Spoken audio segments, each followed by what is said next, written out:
A lone undersea internet cable connecting Tonga to the world was interrupted by a volcanic eruption. The effects of a colossal volcanic eruption in the Pacific archipelago of Tonga are still being calculated, but one consequence is clear.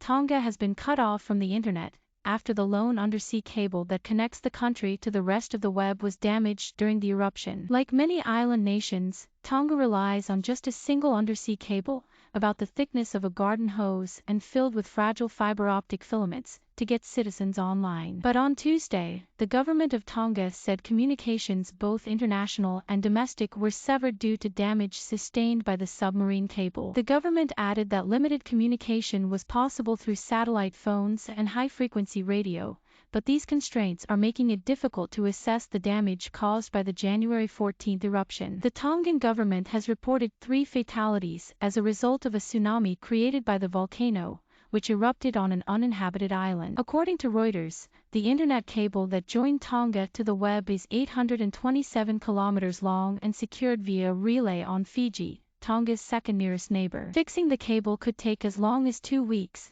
as the work requires the intervention of a specialist undersea cable repair ship. The nearest such vessel is the Reliance, owned by U.S. firm Subcom.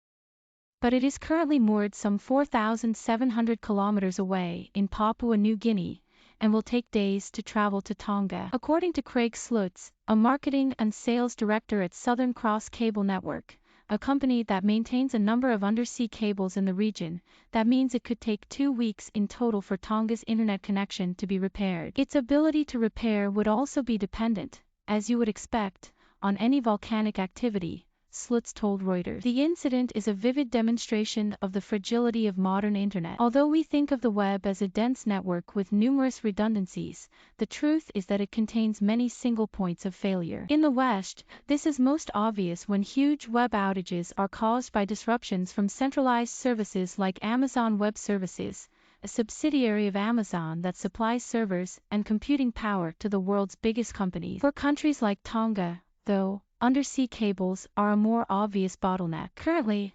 99% of international internet traffic is carried through such undersea cables, with an estimated 436 cables spanning distances of 1.3 million kilometers. But while countries like the US are serviced by multiple lines, poorer nations like Tonga have to rely on just one. It's notable that Tonga was actually hit by a similar internet blackout in 2019, and, as a result, signed a 15-year deal with an internet satellite company to protect against future failures. But according to a report from ZDNet, the terms of the contract with provider Pacific were disputed and, as a result, satellite connectivity was never activated. Now, Tongans must wait for their internet to be repaired by hand. Such repairs are not unusual on a global scale.